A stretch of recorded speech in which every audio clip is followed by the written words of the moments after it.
It's time to start the show. Hey everybody, welcome back to the GameCave development blog. This is that time I stopped making stuff to let you know what I've been making and why I'm not making stuff, because I'm telling you how I made it. That's the goal. Joining me today is James Super Cosbro Bacon. James Bacon, how you doing? Hey everyone. All hey right. Rob, what's up? Thanks for having me. Sure. So I want to talk to you all what I've been working on. And I thought I'd have Bacon come in here because, Senor James, you've been part of this in some weird way, whether you like it or not, despite how you try to get out of this. Technically since 2011, but more like 2012 probably. I'd say. Yeah. So I initially came up with this idea for GameCave when I was at GameFan magazine, and the idea for it didn't work out. And then when GameFan fell through, I had met James working at GameFan, and I said, "Hey, want to make a?" I think at the time the idea was that it was going to be a print-on-demand gaming magazine. You remember that? And so, like, I would make this magazine, and Bacon would basically write the articles, and then I would sort of try to, like, rewrite his articles into different characters. So we could have, like, a fictional... Yeah, we could have, like, a fictional crew, right? So we'd have to hire a bunch of people, could make characters and stuff. Yep. Well, it didn't work out. Long story short, it didn't work out. And 6 years later, I'm still trying to make it work. So what I want to show you all here is Bacon. You can see my screen. You don't have to open the PDF. I just wasn't certain if you were going to be able to see or not. So I want to walk you through what I've been doing here really quickly. All right. So this is a rough cover layout for the current volume, first volume of GameCave magazine. For the backers who backed years ago, right? You backers. And what it's going to do is basically the premise of this fucking whole thing is that there's another universe in which they've been importing our video games from Earth to their universe for 30 years, and they've had a game magazine in a store for 30 years. So the feel for it will be, there's a game magazine written by these people over the course of 30 years, a history of this magazine, and then there will be a story component. Minorly in here, this will be the history of that, and then separately, once I get this done, online. So I'll be able to release a story part too. I thought I'd try to merge it all together, and it's not working out in the way I'd like it to. So I'm focusing on the history, the development of this universe, and these characters, and then their personalities. But I have worked in a comic component, which I'm going to show you in a minute. Bacon, you're pretty familiar with gaming magazines, right? Yeah. Right. How long you been reading gaming magazines, you think? Oh gosh, I've been reading them for as long as I've had an interest in video games, which is a really, really long time. Started off with Nintendo Power, like most people our age did. That evolved into Sega Visions, which was like, I don't know if people really know about Sega Visions. No one talks about it anymore these days. So for maybe younger viewers, it was a free magazine that Sega distributed through the mail. All you had to do was send a postcard in to sign up. And it was very much like Nintendo Power, except for it was Sega focused. From there, I went to Interactive Entertainment, which is when PC magazines were PC gaming magazines in particular were kind of exploring going alternate media routes with CDs and videos and whatnot. PC Gamer for the longest time used to come with a companion CD. Their mascot, Coconut Monkey, did a little a few appearances here and there. You know, and then after that, I moved into I guess I kind of grew up as the magazines themselves grew up, because from there, we went into things like EGM and, you know, Game Fan Play, that sort of stuff. So I've kind of, I don't know, I guess I've kind of been with video game magazines for a very long time. I don't know if it's from the beginning, but it's certainly since I had an interest in video games, and I'm almost 40, so there you have that. And so now, having you worked in game magazines for a while, you worked, you know, did freelancing work, and then you did Game Fan. And then now you get to be a character in a fake gaming magazine that's been going on as long as you've been reading gaming magazines. So these are character sketches. These are really roughies of the 3 main editors that are working there right now. And then this are the creators. This little one down here is based off Bacon, this little fat plumpy dude. Hey, it's a pretty reasonable likeness too. Yeah, and there's a version of me, the asshole version of Rob with the mean eyebrows. And then this will be Bombcat, Truffles, Mochi, and then they have these little things called poppets that they do all like the food and little grunge work down there. And then there's Kaja. So what's going to work like is that you get the book or whatever. I'm working on how I'm going to distribute this info online, so that's later. Then you open it up, and what you're going to get is a description. In the order of this, I'm still working out too, but you're going to get a description of how the universe in GameCave works out. So here's some roughies I've thrown in. There's actually 1, 2, 3, 4, 5, 6, 7. There's 7 distinct universes that are connected together, and GameCave is in one part of those. I got this all worked out. I've been working on this for fucking 4+ years. And then this will be GameCave's actual galaxy. And I've used some Star Fox temp art to kind of break down how I want to do that. I make this art last, folks, so I'm not doing tons of revisions. So once the magazine part's done and I'm like, okay, that's it, then I will allow myself to make this art. Probably take me, you know, 2 or 3 hours per piece. It's all going to be like roughy paintings. And I use this temp art from was it Wildstar or Dofus? One of those things. Then I'll have a description of all the different planets and different creatures and aliens in the galaxy and stuff. If we go to the next page, then I'm going to have a world map. This is going to change a bit. This is my work in progress map from about a year ago. The planet has changed. So the planet's called, well, it's called Prima, but the land's going to be called Wellspring. There's actually an underworld that I've added in called Masmora, which will go underneath this world, so I gotta reflect all that stuff. But then you're gonna get a description of all the lands that are in this fucking world. So this is artwork that I've done so far for this. And we'll move forward. So I'm using some temp art from Dofus for now, just because it's got the feel. And this was gonna give you the different races and creatures that are in the world too, on this particular planet and in this galaxy, basically. From chibis to humans, and I have these things called Tanukins, you know, and the Hortu, and then there's these things called Dejuma, which are these different demon races. And so all these names reflect the creatures that you would see in this universe. And then I'm going to have where GameCave is located. Right now this is called Briar Bay. It's in this country called Gravenstein. And this is where all the Dejuma or the demons live. And basically, in their world, they have VR gaming, but the monsters don't play it. It hurts their head. It gets nauseously sick. They hate it. And so the guy who founded this game store, Rad, he basically sells his retro games to the monsters. And he's made quite a pretty profit. So this is a piece of, I'll have the description of the city, post maps. This will be where the GameCave store goes. This is a piece of concept art I did a few weeks back. Not final design, just temperature feeling, like a mood. The city Briar Bay is inside this giant cave. So it's a cave city. There's a city inside there, and they've carved a little pumpkin face that comes out of it, and there's a port and stuff. So GameCave would be right when you first walk in. This right here I designed when I thought maybe it might be on the side of the pumpkin, but I want it to be right when you walk in. So it's actually in a cave. You get it? You get it, Vegan? It's in a cave. Yeah. Okay? Yeah, so that was the whole idea. And then you'll see the next page, and this is where I'm going to put all the designs. And this page and this page here, I'll put the interior designs of the store and their delivery ship, the Jelly Dagger. Bombcat is the captain of the Jelly Dagger, and basically she uses the ship to also mail order deliver all the games across the galaxy and then take off to Earth. And so Earth is hidden. No one knows it exists but Rad, basically. So they're able to go there and get their secret supply of exclusive games. And then it's going to have the history of GameCave magazine. Now, Bacon, I think really quickly you see why I took the story part out right now? Because there's a lot of shit. Yeah, it's a whole lot of stuff. Yeah, so I need to prime the audience over the course of a year or so. Like, I got to sort of dole-ish stuff out, you know? So Yeah. over the years, there have been 4 versions of this magazine, and we're in the 4th. I call them eras. This is the 4th era. And what I did is I went and broke down gaming magazines into the eras that I sort of related to most as a reader and as a fan of video gaming. So for me, I kind of got the Nintendo Power, Sega Vision's Game Fan, Nintendo Power kind of era.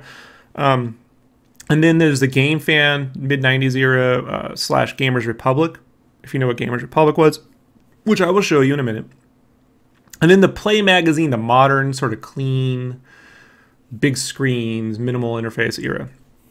And then the 4th era was what I would be doing if I just made a game magazine exclusively by Matic. It was what I was making GameCave to be initially, which I call Neo Retro, which is modern layouts, like clean, but with a retro feel. Like it looks old, and it's based around nostalgia. So this right here, each era will have a history. So it'll have a picture of the first issue and the style. So you can see I sort of mocked up a little game, a Nintendo Power style, kind of like quick refy with Bacon. He's known as the Game Wizard. So in this particular era of GameCave magazine, they each it's gonna have like a classical Warcraft feel in the layouts, and they each had a persona. So it was King Rad, the Game Wizard, which was Bacon, Nessa, who is Truffle's mom when she was a kid. Her name is Princess Combo, and she's a bit of a tomboy, so she's like a princess. And then I was gonna have Prince Wesley. Here you see this character called Mondo, but it comes about, and you remember Wesley. So, Bacon? There's so much friggin' history here. Yeah, and in each magazine had its own format. So this is an actual format in the magazine. So reader offerings, Now Questing, which is where they did game reviews, Game Gazings, where they had game previews. The Wizard's Keep was a Q&A and tips and tricks section where the Game Wizard gave really bad tips on games. Royal Art was fan art versions. Wizard and Nessa was a comic featuring the adventures of the Game Wizard and Princess Combo. The King's Ransom was a contest Rad used to hold. Caver's Choice was top 25 games, and the Queen's List was the royal checklist of video games, which was based off, remember Wizard Magazine? Yeah. So Wizard Magazine was a magazine for comic books in the 90s, and at the back of it, since they were ran by the Overstreet guys, they had this giant checklist to tell you what your comics were worth. Yeah, I think it started off like with top 100, and then it over time developed into an actual legitimate pricing guide. Yeah, so Rad basically did the same thing with games to control the how much his games are worth, because he has a monopoly. And then there'll be a history too, in Rad's own words, and then there's a rating system for each era. Each era has a different rating system, and this one it's GCSR, which is based off graphics, sound control, and radness, like how rad the game is. So and then there will be a timeline, the Earth to Prima timeline. So Prima has its own calendar. Their calendar goes down, so it started in the year 522 GD, and I'll explain these eras, they'll be in the book. And it ran through fall of 518. And then I'll have a timeline so you can see 522 GD is 1987 in Earth time. So there'll be a way you can see the difference. And if we go, you can see this is a work in progress layout for TMNT2, the arcade game. And what I've done is you can see the sword and sorcery feel. Bacon, like it's got chains and bricks, and so and then stone wall in the background, stone walls and swords and stuff, and it has katanas here, but it could have swords or whatever else, broadswords and stuff. But rather than doing initially when I did this, all the articles were in long form paragraph style, like in a magazine. You're familiar with that look, right? Yes. And what I wanted was the characters to talk. And I wanted you to be aware that the characters are talking. So my initial take was that I would write the word bacon, semicolon, then they would talk, and then there would be Nessa, semicolon. You remember that, right? I showed you those. Yep. And I thought it worked. You changed that to coloration, I guess. Bacon's all green and Nessa's all purple. Because, well, that has to do with the fact that it's based on turtles. It could be blue or red. It could be pink or whatever. Oh, sure. But I've also worked in the actual character avatars, similar to JRPG RPG dialogue screens, like in Shining Force or these days in visual novels, right? You get a bit of that there. Like Disgaea, right? Disgaea. So this is some temp art. Now you don't see the Game Wizard's artwork here because I haven't drawn the wizards. I just put Bacon with the little Leonardo plushie hat for temp. And this, yeah. So, but this would be them talking. And then when you go through, the review will actually be 6 pages. This is just a feel. So if you go here, this is a really early work in progress, but you can see the dialogue trees on the left-hand side here. So where they would be back and forth, and I can do different expressions. So sometimes these dialogue trees will feature, they're all equal size here, but in the book they actually will be like a little sliver, then maybe a little bigger, a little sliver, back and forth. So whenever they change their attitude, I can do a new facial expression per character. So they can actually get mad. They can reach out the boxes, grab things, throw them, shit like that. They get all angry and stuff. It's going to be more like so it feels a little bit more like a comic book in that way than like a magazine review. One of the things that I don't want to do is, I think it's really popular for the past few years, Bacon, is that, and why I do popular things, is that these books are largely based these days on historical stuff, right? Like, this game was made in 1980, 1990, and here are the developers, and da-da-da-da-da. These characters are just going to get into an argument about something in the game. One character will really like the graphics, the other one won't. In this case, in the TMNT one, it's based around the flickering. If you're aware of the flicker effect on the NES, when there was too many large sprites on screen, they would disappear, the characters back and forth. And on TMNT 2, it was an issue. And Bacon loves everything in this era of GameCave, and Nessa's like, I can't stand it. Also an accurate portrayal. Yeah, Bacon loves everything. So it'll be more like, the feel for me will be more like Slackers or Clerks, right? Like where it's like Dante and Randall would just argue about shit in a magazine, basically. It's like a conversation versus a historical, you know, thing, which, you know, there's never enough pages to do, folks. Like, that's one of the things I encountered initially, James, was when I would try to do this, people would go, you forgot this, you forgot that. I'm like, I can't get everything into 6 pages. You know what I mean? Like, it's fucking impossible. What I'm more interested in is getting the feel of, you know, the Nintendo Power-ish. A little bit of the Game Fan, but a little bit of the Nintendo Power. This is going to be based around... So Nintendo Power had level maps, and I started doing that initially, but the layout for game level maps was getting really weird per page. They're all different. So I'm actually going to have them go vertically down like you would do the rotating screens. So you'll see different level walkthroughs, but they're going to be the way they would later just rotate screens. So there'll actually be like if you look for it, James, there'll be like a little historical momentum as these issues go along. But yeah, that's the feel for that. Any thoughts or anything you want to add about Nintendo Power Magazine? I mean, you remember that. It was like a giant comic book in some ways, right? Yeah, it was. There was all kinds of comics, and, you know, different characters would make appearances in different reviews. And, I mean, it wasn't really about the writers or the editors. There were writers, there were editors, and they were properly credited, but it was more about, you know, getting Nintendo to the forefront. And I mean, because it was just a one big giant marketing piece, but they did it in such a fun way. Like, the covers were always exciting. There you go, the covers were always exciting. It's the first cover.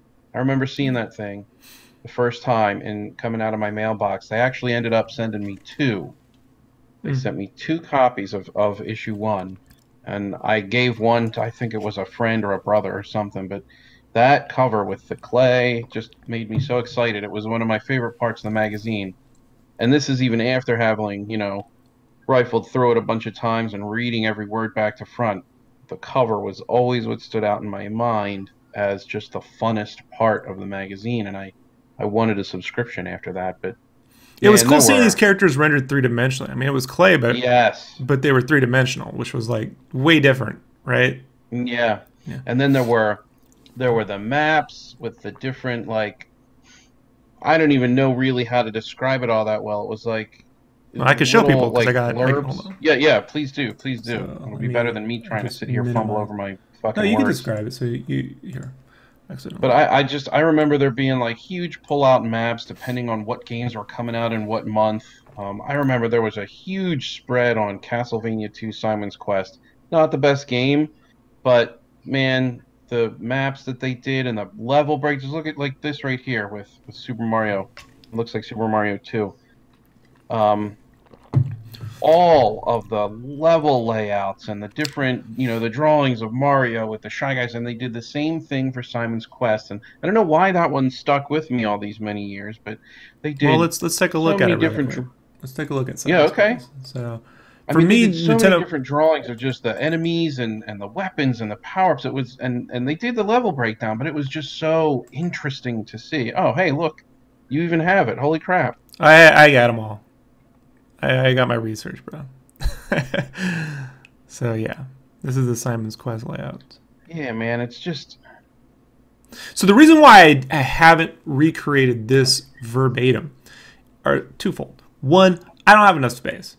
I got to show the history of all these different games and layouts. Right. Two, well, you don't have enough space right now.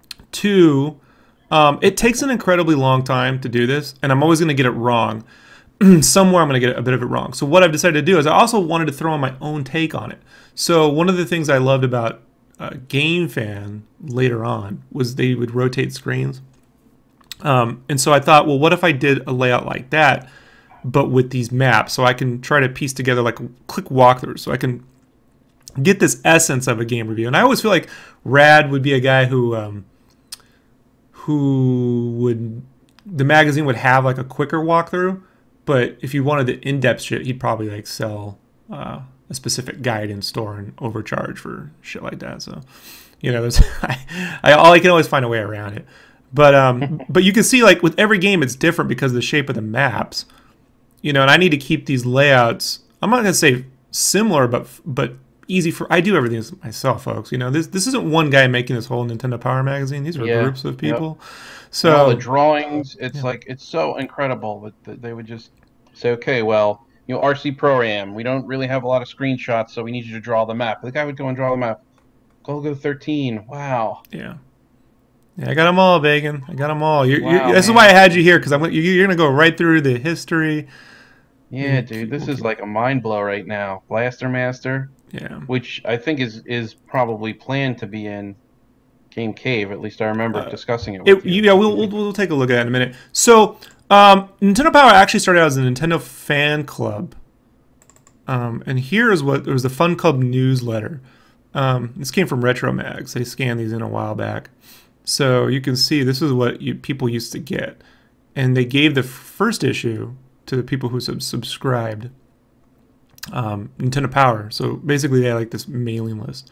And they would, whoever was on this mailing list got Nintendo Power issue 1 for free. Which I was on and you were on. Everyone was on. So this is actually what it looked like. Well, I mean, I don't know. I guess my parents signed me up for that mailing list thing because I do remember getting the first issue of Nintendo Power free. Yeah. Unless they started it giving away for other reasons. Maybe. I don't know. And it ended up looking pretty close. It's been a very long time, Rob. This was the last issue of the Fun Club. So, like, you could see the template for Nintendo Power in this. Like, you can see how yeah. It's very close. Like, and if you want more on the history of Nintendo Power, I recommend, I recommend the book Console Wars.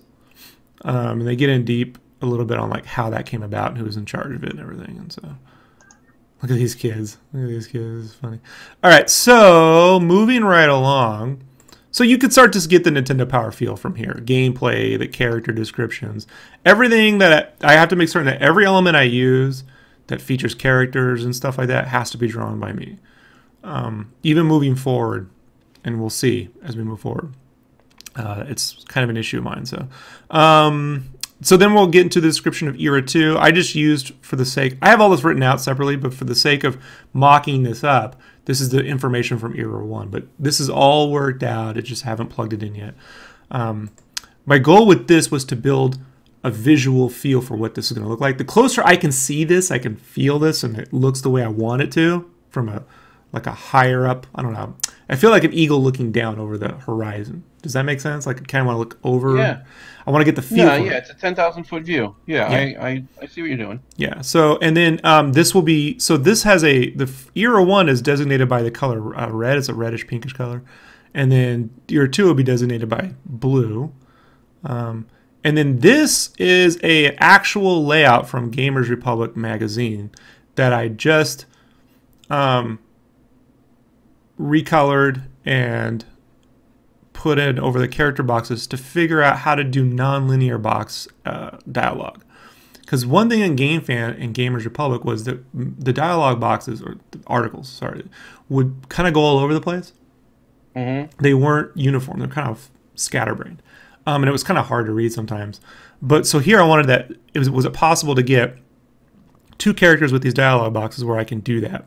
And then use color to kind of control the temperature between the two. Obviously, I sketched in a little Nintendo 64 here. This Castlevania 64 won't be in this particular magazine. This is just because I like this layout. And then I threw in a little box shot here. So this will be a cross between Gamers Republic and GameFan. I've done pure GameFan style layouts, but I wanted something more like this. In Gamers Republic, so GameFan came first, and we can kind of look at this really quickly. This is GameFan magazine. I can show you all. Right here. Like, these are some scans from classic GameFans, Fatal Fury 3. And you can see like all these different screens and the character art and stuff. And then we just kind of shove the dialogue here in the center. But then you go to the next layout and it'd be over here.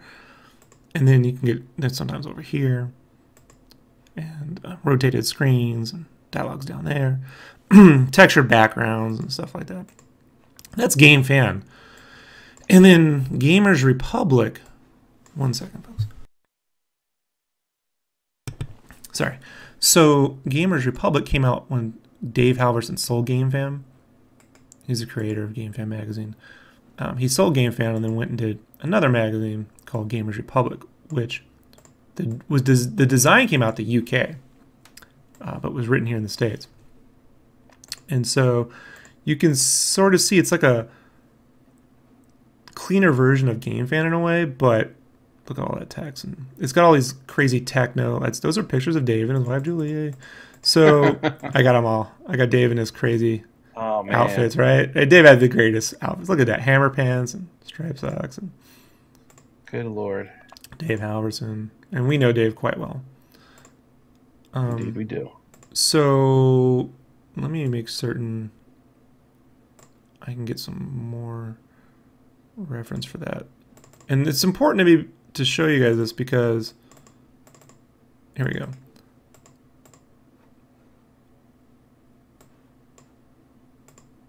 So here's a typical layout from Gamers Republic. And so you can see how like they got that multiple screens, but they did it more of a trendier kind of way. I talked to Dave a lot, many times. He and I were hunkered in the bunker working on GameFan 2010. I talked about Gamers Republic, and he goes, man, those UK guys would just add tons of textures and all these little, like, you know, remember, if you've seen Street Fighter Alpha 3, it's got that same feel with these lots of different size words, barcodes, moving bits and stuff. Hey, James, look at this table of contents. Good lord. And you know how paginations change, right? This must have been a fucking nightmare, right? Yeah, that's awful. And they're not listed in numerical order; they're listed in alphabetical. Oh, good Christ! Why? Yeah, right. Look how painful that must be. People, if you've ever tried to lay out a table of contents, I did it a few times in GameFan and cut it out. I said, Dave, this is so much fucking time because games would constantly change. Yo, man, I actually still work with InDesign in my day job, and I have presets for table of contents, but to get those presets to perform in a manner that I want them to consistently every time, it was worse than pulling teeth, dude. It was so painful. They were probably using Quark. I won't let my fucking boss touch it. I won't let him touch it. It's like, nope, this is the way the table of contents is going to be. Absolutely not. If you don't like it, then we're not going to have one. Well, you can see when I was working on GameFan how I wouldn't let anyone mess with the templates. yeah, man. Yeah, just to drive Dave nuts. But this is just a fucking headache.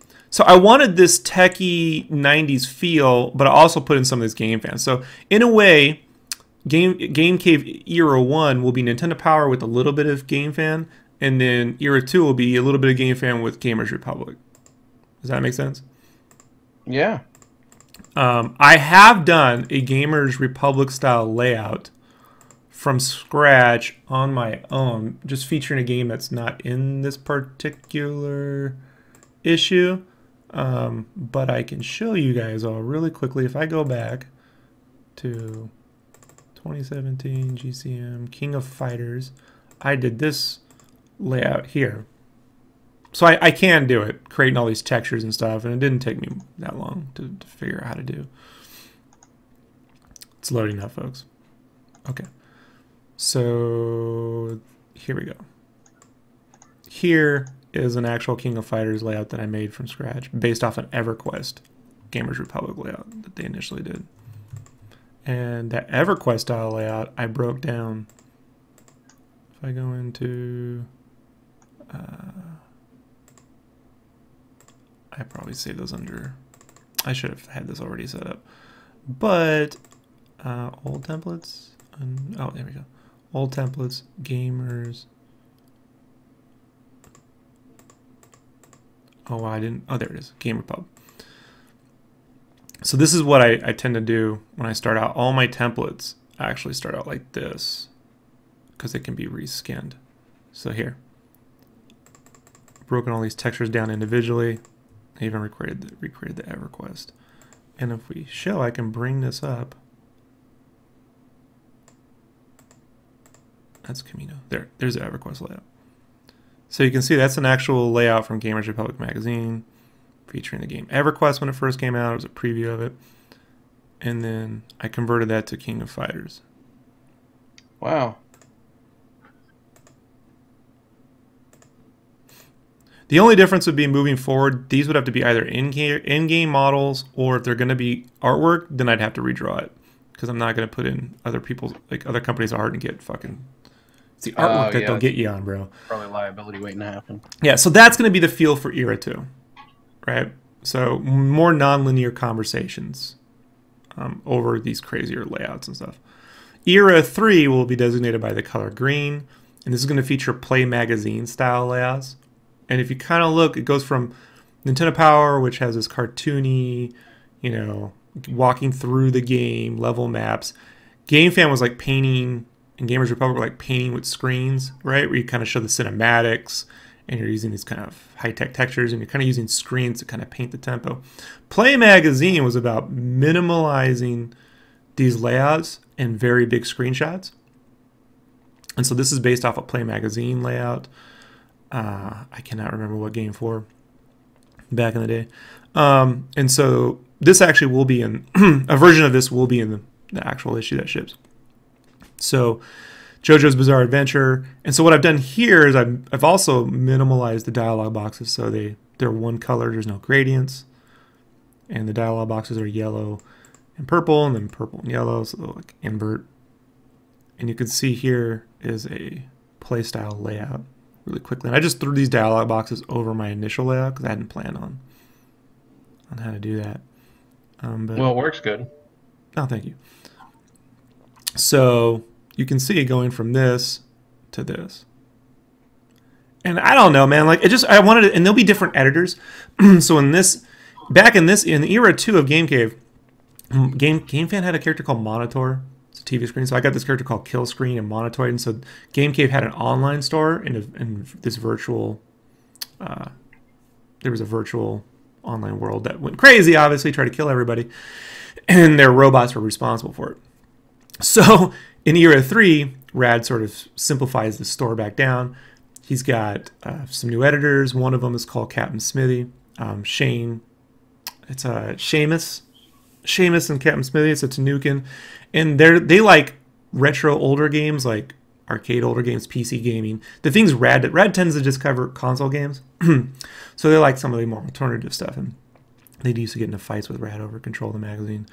The problem was Rad hired a bunch of older people, and then they died from old age. So that's how Era 3 ends. And so Rad basically has younger people now, which Era 4... Now, let me show you Era 3 Play Magazine. You're familiar with Play, obviously, but maybe people... Familiar with, say that again? Play Magazine. Oh, Play Magazine was. So I don't know if how many people here are that familiar with it. I worked at Play Magazine at the very end. I was their art guy.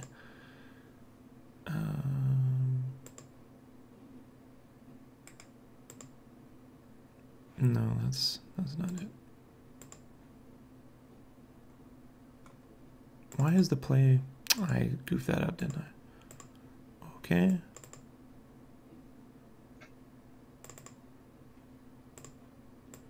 Oh, year 4. On year 3. Yeah, I goofed that up. I goofed up my storage of those layouts for some reason.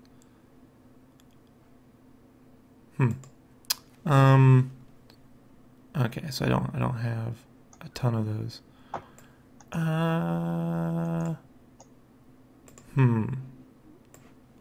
Here we go. I got Play Magazine. Opening up right now. That isn't it.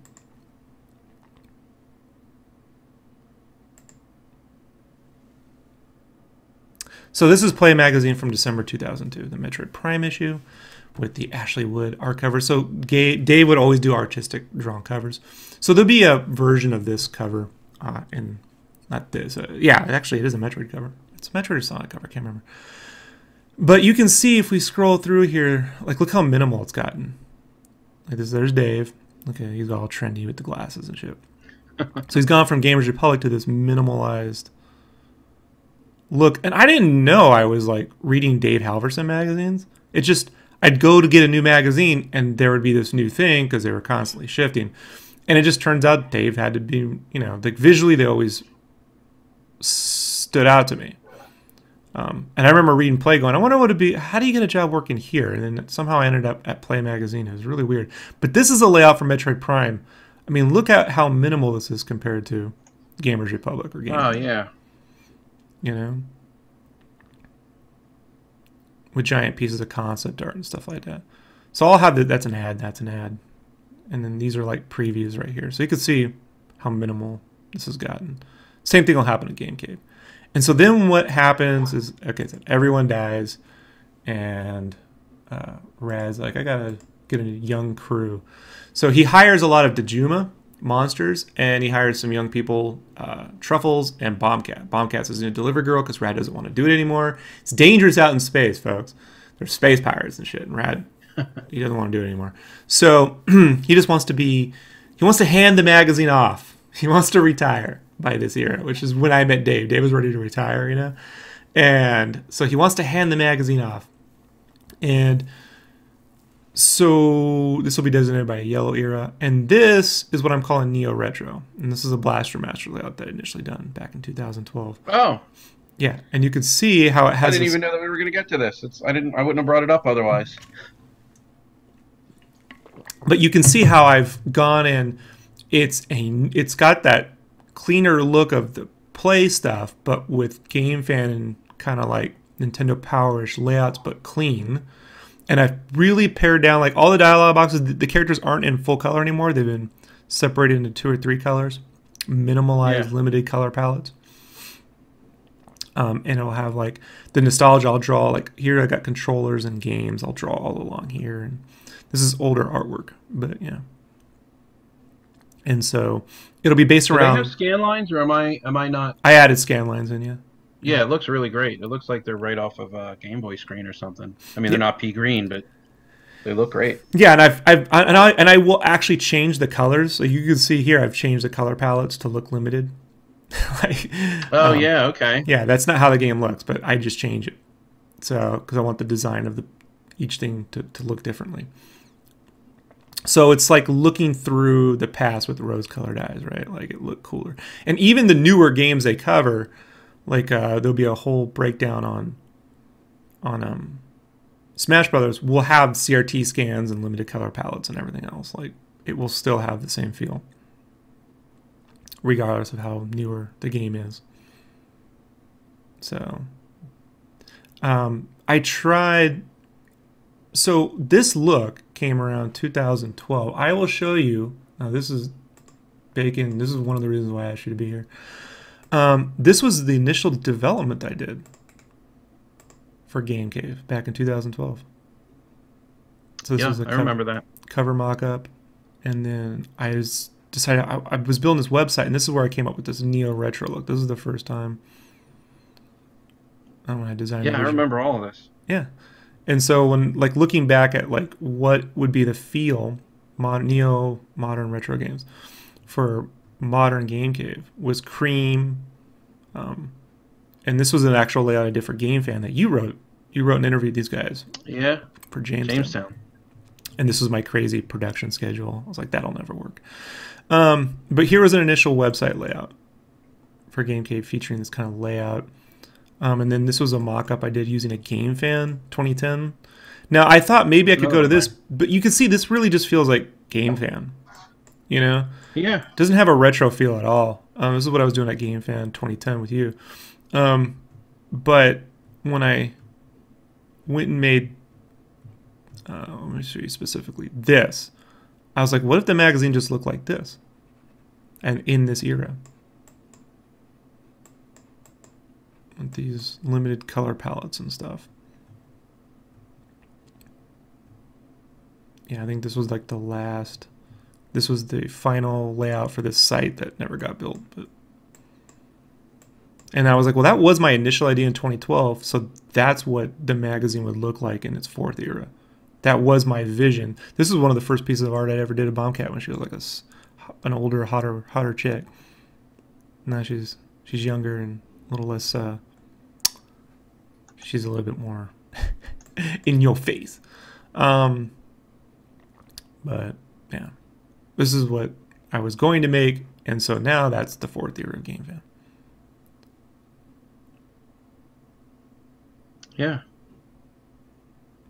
So that is that. You have any thoughts or anything you want to add to gaming magazines, or do you have any opinions about all this? And have I gone too far, Bacon? Is this too much? No, you haven't gone too far. I think it looks fantastic. I mean, there's being involved with the project from close to the beginning. I can see that there's a definite evolutionary track that you're on. I like the direction that you're headed in. I like that you changed the screenshots to sort of match the color palette. It really kind of, I don't know, it makes things seem a little bit smoother, a little more nicer to look at, instead of just a hodgepodge or a mishmash of a whole bunch of different screens. Yeah. I like the backgrounds, how they're kind of, you know, partly drawn up, but partly screenshots.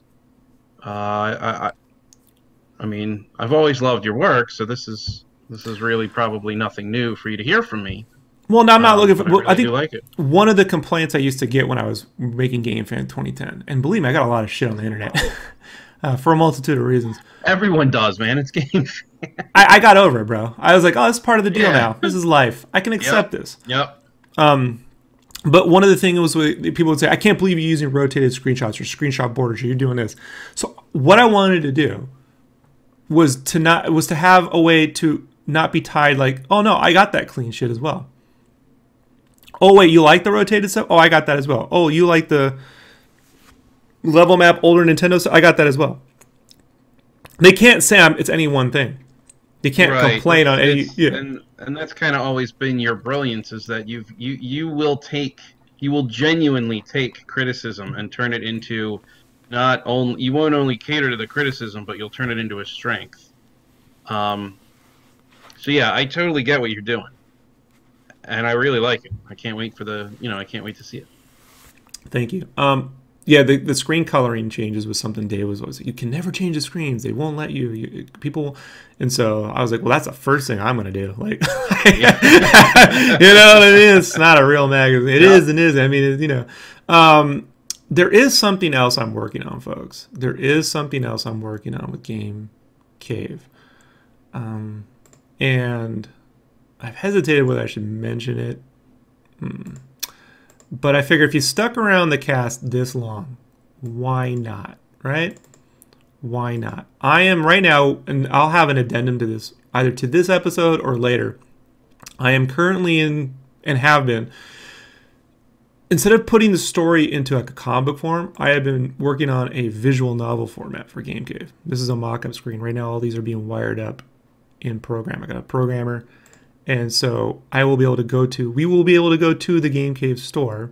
You can see this is just using blobs of paint as block-ins for the characters. And you'll be able to make choices and explore this world. And spend a day in the store. This is like Bombcat, her ship being chased by the pirates. And you'll be able to like go on a delivery run with Bombcat and see what her day is like picking up these games. Or spend time, like this is her dealing with space pirates and shit.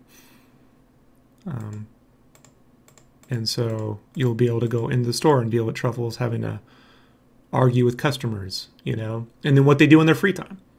And when they go online and play video games in VR, and when they go traveling. So in small little bits here and there. So that's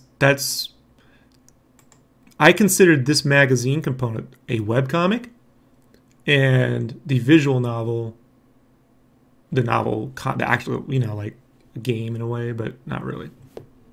Closest thing I can make to a game with 2 people.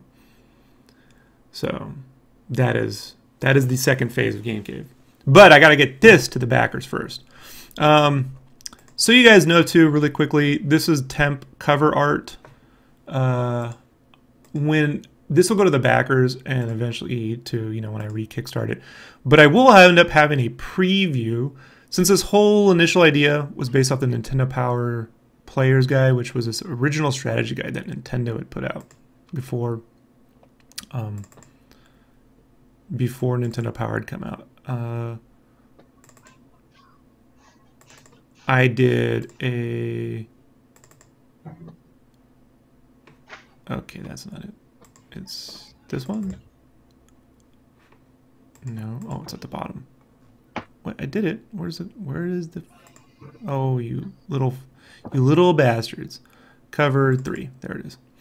So I did a... There'll be a free preview forever for people to download, no matter what, utilizing that official Nintendo Player's Guide. And I know you gotta go big, and so I'm gonna just wrap this up really quickly. I thought I had saved a PDF. Come on, open. You know, it almost feels like you're downloading something in the 90s, doesn't it? Remember, you used to take like, there you go.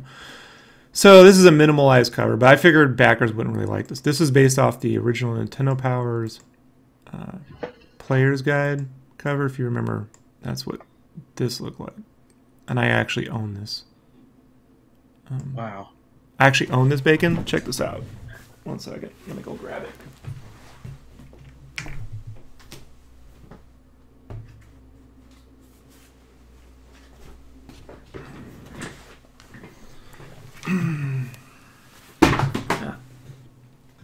This is in pretty good condition when I don't drop it. This is it right here. The Nintendo Power Player's Guide. Still got the stickers. Unfucking used, bro. In its original format. Yeah, I got... This is one of my holy grails. You know, I've kept it all these years. Yeah.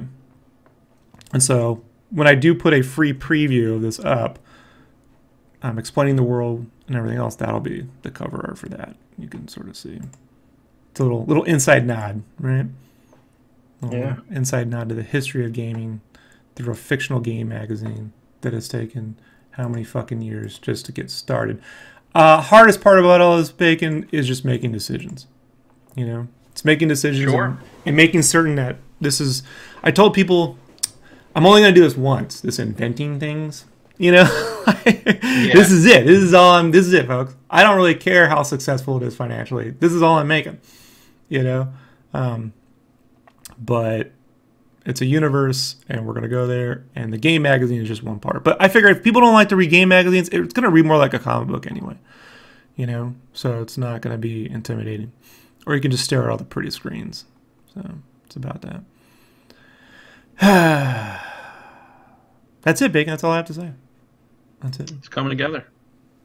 So we will have, when I have a playable version of the visual novel stuff for you to dig through, Bacon, I would love to get your opinion. Have you back on, see what you think. Of course. And glad to have you aboard throughout the years. Anything you want to say about older gaming magazines, or anything that if people aren't familiar with older magazines, or why they should care? I mean, if you can find any, I'm sure. I don't know if there's like a Nintendo Power Archive out there, or a Sega Visions Mm-mm. Archive, but I would Mm-mm. absolutely encourage people to go and see what they can find. I'm sure there's some eBay seller who's unloading an old Nintendo Power collection for cheap. Just go and take a look and see what you see. It's a completely different animal than EGM that you would pick up off the shelves today, or even like a Dragon magazine, even like a tabletop game. They're all sort of minimal, like too minimal almost, and sterile. The text comes in big blocks, but back when Nintendo Power, Sega Visions was first starting out, they're just a wholly different beast. They were they made you excited, and they were written by people who were excited. They were developed by people who were excited. And when I say developed, I mean developed. I mean, there's a whole bunch of art and just layout work that really went in to every issue. And I would absolutely highly encourage someone to go and just see what they can find. You don't got to dump a whole lot of cash on it. It's got to be available on the internet somewhere. But it's definitely worth looking into, and to be able to like call back to that with modern influence. It's sort of like a retro aesthetic with a modern influence.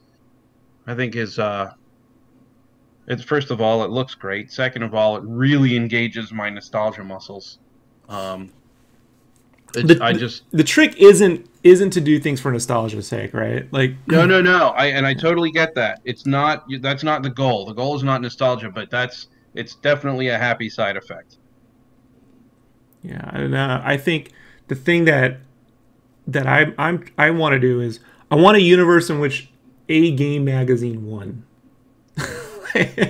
Like one guy did it, and he's kind of a dick. Like so, the reason why Rad is named after me is because I'm trying to put myself in a book.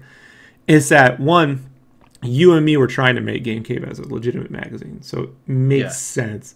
And then two, I wanted to embody parts of people that I've known throughout my lives who worked in game magazines, and I didn't want to offend anyone, so I made it me. And Rad is like somewhere between Montana Max and Scrooge McDuck. Like he could do it all himself, and then no, things don't get done. And used to maybe 30 years ago, but these days it's largely being done off the back of people not being paid much. And so like all that's in the magazine, but they are family. Like I'll say that I wasn't at Play or Game Fan long, but the relationships that built there were very similar to the relationships I built in the army. Yeah. or when I worked maybe way back like in a toy store in the 90s. Like it felt more like I talked to everyone from Play and Game Fan. I talked to Neely and Matt Cabral and Brandon Justice. I mean, all these people, and Dave and Julie here and there, like, and Wesley. We didn't work together. We didn't go in the office. We were all remote. We'd see each other maybe once. I don't think you and I have ever met in person, right? No, I don't think so. We've never met in person. I tried when you lived in LA, but Bacon's a busy dude. Yeah. I'm also, I don't know. I, I'll leave it at. I'll let you leave it at that. I Thank hang you. out Thank with cartoonish Marshmallow Bacon all the time, so I'm fine. you. Sure. I'm not much of a hoot. Ask Brandon. I'm not the best to hang out with in person. So, but this is like when people have been asking me, why's it been taking so long? And look, there's other reasons. It's not like figuring this out took 4 years, but I've been putting 4 years worth of effort into the universe, and so as I release this stuff, I'll probably put it on. I'm thinking like Line Webtoon, like I'll release bits of it, and then the backers will get their thing, and then I'll go and kickstart the first issue, but through the lens of this stuff, explaining what the universe is, And then I'm thinking I'll do the layouts. One issue's worth a year.